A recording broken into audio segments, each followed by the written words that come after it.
नमस्कार दोस्तों। आज हम बात करेंगे कि सेंट्रल गवर्नमेंट के जो मुलाजिम है, चाहे सेंट्रल आर्म्ड पुलिस फोर्स के मुलाजिम है, उनको कौन कौन सी टाइप की जो लीव छुट्टियां लागू है, कितनी लागू है, कब मिलती है, कैसे मिलती है। क्योंकि अभी मेरे को सेंट्रल आर्म्ड पुलिस फोर्सेस के ही कुछ सर्वे के जवानों के भी फ़ोन आए जी, हमारे को कितनी प्रकार की छुट्टियां होती है, उनके बारे में एक वीडियो में डाला जाए। तो हमने सोचा कि आज की वीडियो में आपको जो भी सेंट्रल गवर्नमेंट के एम्प्लॉइज़ को छुट्टियां लागू है उसके बारे में ब्रीफ में बताया जाए। तो जैसे कि आपको पता है कि सेंट्रल गवर्नमेंट के एम्प्लॉइज़ को सीसीएस लीव रूल्स लागू होते हैं, central civil service leave rules. अभी छुट्टी जो है वो मांगना सेंट्रल गवर्नमेंट के एम्प्लॉई का, चाहे पैरामिलिट्री फोर्स के जवान का अधिकार हो सकता है, और छुट्टी सैंक्शन करना जो है, मंजूर करना है, वो कॉम्पिटेंट अथॉरिटी का अधिकार है। आप छुट्टी मांग सकते हैं, ये अधिकार जरूर है आपका, पर छुट्टी सैंक्शन करना, मंजूर करना एक कॉम्पिटेंट अथॉरिटी का अधिकार है, वो नहीं भी कर सकता। और बगैर छुट्टी से एब्सेंट होना वो रूल कानून के बरखिलाफ है। तो आज की इस वीडियो में मैं आपको बताता हूं कि सेंट्रल गवर्नमेंट के एम्प्लॉइज को बहुत किस्म की छुट्टियां लागू है, पर जो मेन छुट्टी है वो सबसे पहले है अर्नड लीव, जिसको हम बोलते हैं अर्जित अवकाश। अर्जित अवकाश उसको बोला जाता है हिंदी में, इंग्लिश में बोलते हैं उसको अर्नड लीव। ये अर्नड लीव जो है साल में 30 दिन की लागू होती है, 30 दिन जमा होती है। सेंट्रल गवर्नमेंट के जितने भी एम्प्लॉइज हैं जो नौकरी करते हैं, उनको एक महीने में 2.5 दिन, 2.5 डेज उसकी छुट्टी बनती है। मतलब वो कमाई करता है छुट्टी, अर्न बने कमाना। उसने एक महीना नौकरी की और उसको 2.5 दिन छुट्टी जो है वो उसकी लागू हो गई।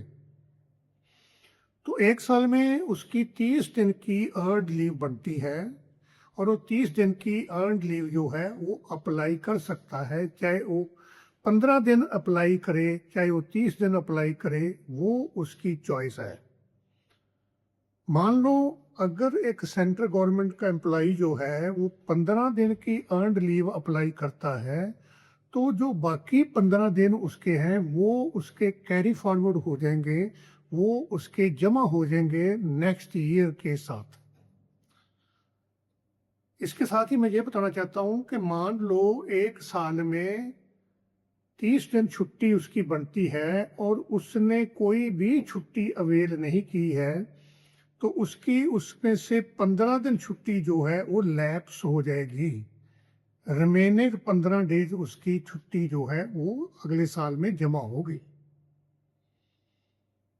अभी सेंट्रल आर्म्ड पुलिस फोर्सेस में ये जो छुट्टी है ये 60 दिन भी लागू है। कुछ ऐसी फील्ड फॉर्मेशंस है जैसे बटालियंस हैं सेंट्रल आर्म्ड पुलिस फोर्सेस की, वहाँ ये छुट्टी 60 दिन लागू है। एक साल में वो 60 दिन उनकी जमा होती है। एक महीने में 5 दिन वो अर्न करते हैं, वो छुट्टी कमाते हैं। वो 60 दिन छुट्टी भी काट सकते हैं कॉम्पिटेंट अथॉरिटी की अप्रूवल के साथ।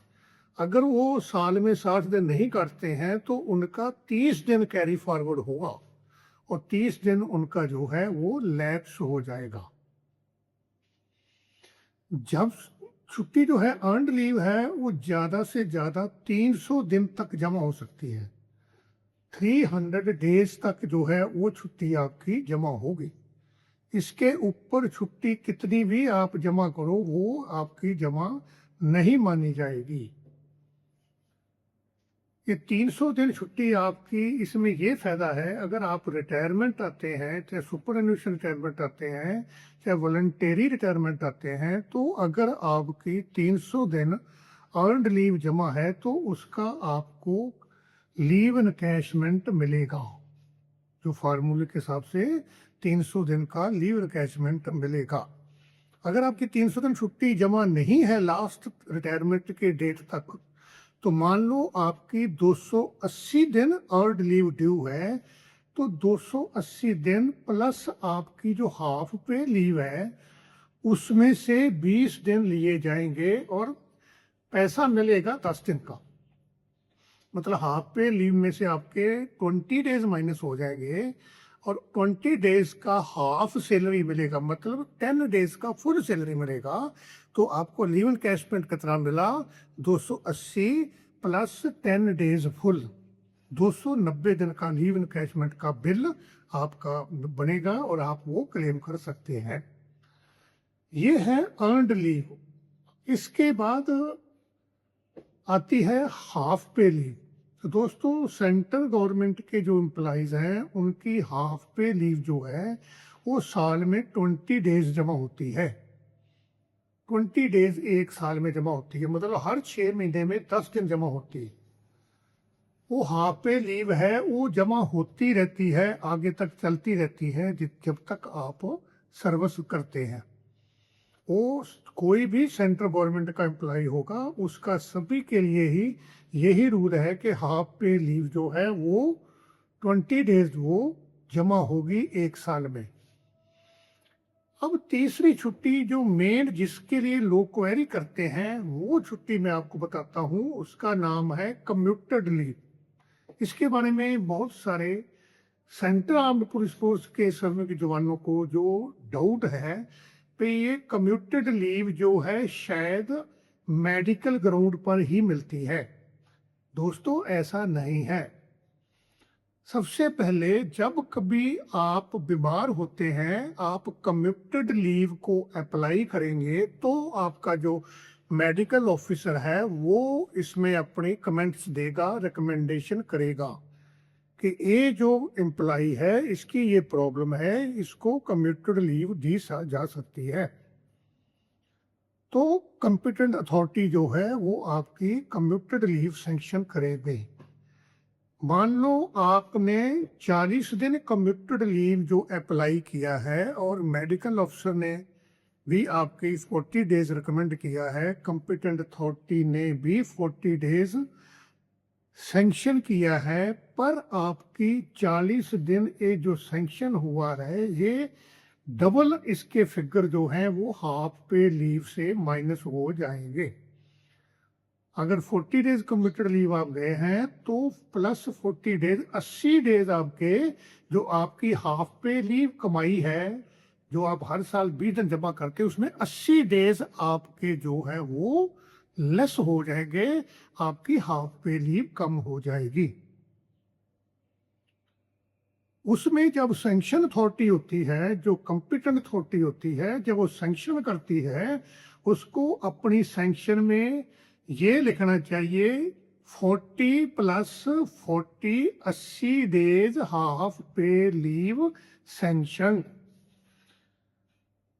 और ये जो कम्यूटेड लीव है ये कोई भी सेंट्रल गवर्नमेंट का एम्प्लॉय जो है अगर कोई अपना कोर्स ऑफ स्टडी जो है अप्रूव्ड है, जो अगर पब्लिक इंटरेस्ट में है वो करना चाहता है उसके लिए भी आप इसको ले सकते हैं। सिर्फ ये मेडिकल ग्राउंड्स पर ही नहीं मिलती, आप इस काम के लिए भी ले सकते हैं। अगर आप कम्यूटेड लीव जो है मेडिकल ग्राउंड्स पर लेते हैं तो जब आप छुट्टी काट के वापस ज्वाइन करेंगे तो आपको अपना मेडिकल फिटनेस सर्टिफिकेट भी देना पड़ेगा, जिसको कि आपकी अपॉइंटिंग अथॉरिटी ये सेटिस्फाइड होगी कि ये बंदा बीमार था, इस प्रॉब्लम से ये बीमार था, ये अब बिल्कुल फिट है। वो डिपार्टमेंट का जो मेडिकल ऑफिसर है वो उसका फिटनेस सर्टिफिकेट देगा, तब उसको ज्वाइन करना है कि ये बंदा अब फिट है, अगर आप कम्यूटेड लीव जो है सैंक्शन करवा के जाते हो। तो दोस्तों आज की इस वीडियो में मैं सिर्फ आपको बिल्कुल ब्रीफ में 3 किस्म की छुट्टियों के बारे में ही बता पाऊंगा क्योंकि बहुत ज़्यादा वीडियो लंबी हो सकती है। नेक्स्ट वीडियो में मैं आपको कैजुअल लीव के बारे बताऊंगा, चाइल्ड केयर लीव के बारे बताऊंगा, मैटरनिटी लीव के बारे बताएंगे, जहाँ पैटर्निटी लीव होती है उसके बारे बताएंगे, जहाँ अभी 2024 में जो नए सूरोगेसी रूल्स आए हैं उसको मैं आपको आसान भाषा में जो है अगली वीडियोस में बताऊंगा, ताकि आप लोगों को इसके बारे में अवेयरनेस हो सके। खास करके सेंट्रल आर्म्ड पुलिस फोर्सेस के जो जवान होते हैं उनको कई बार इन छुट्टियों के बारे में जो है कंफ्यूजन होते हैं, पता ही नहीं चलता कि कितनी छुट्टी लागू है, कितनी सैंक्शन करनी है, किसमें कितना पैसा मिलता है। तो ये मैंने सिर्फ आपको ब्रीफ में बताया है। बाकी जब भी छुट्टी आपकी अप्लाई करनी है, सैंक्शन करनी है, तो आप अपने कृपा करके जो आपका ऑफिस है, एडमिनिस्ट्रेशन ऑफिस है जो, उससे आप डिस्कस करके ही आप अप्लाई करें। तो आज की इस वीडियो में आप जो है इसको लाइक जरूर करें और इसको शेयर करें सभी सेंट्रल गवर्नमेंट के एम्प्लॉइज तक, और इसको सब्सक्राइब करना ना भूलें। जय हिंद।